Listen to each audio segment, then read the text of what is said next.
We're going to start this lesson by going over 2 by 2 determinants. So when I need a determinant, that's represented by capital D, and you can see that this is a determinant because it has bars on the side.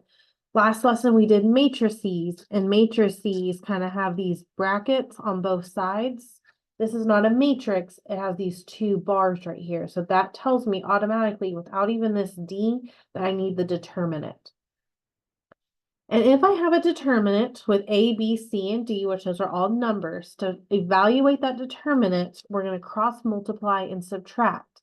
Because we're subtracting, the order matters on how you multiply. So you're always going to start right here with A, with that top left corner. And we're going to multiply A times D. And then we will subtract the product of B times C.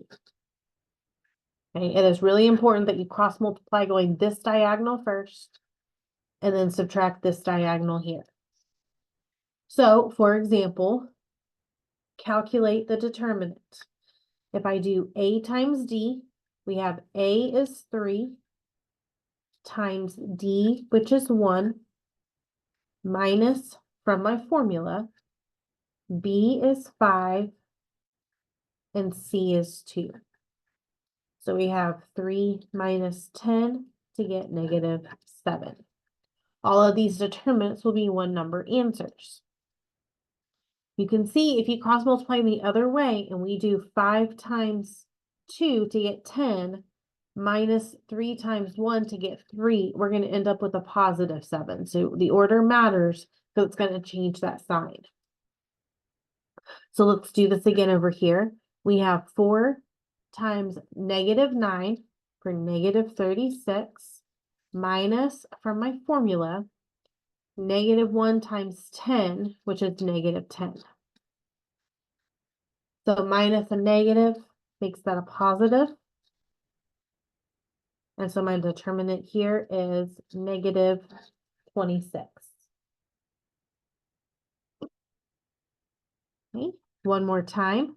A times D is 7 times 6, which is 42, minus from my formula right here. B times C, -4 times -3 gives me a +12. And so when we subtract, we get 30. Okay, these are very, very simple.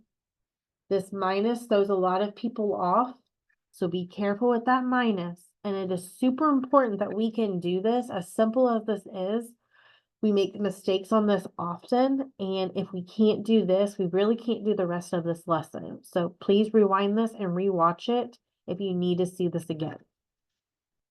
Example 2 tells us to solve for y. So we have our determinant, and our determinant here equals 22. So cross multiply. My A times D is y times 3, which is 3y, minus B times C. So 4 times -1 is -4. So minus a -4 becomes +4. And we know that the determinant here needs to equal 22. So now we have a 2-step equation.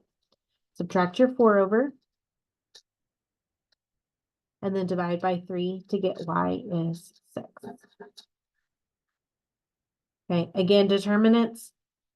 These 2 by 2 determinants we're going to need going forward. So please rewatch this video if you need to see it again.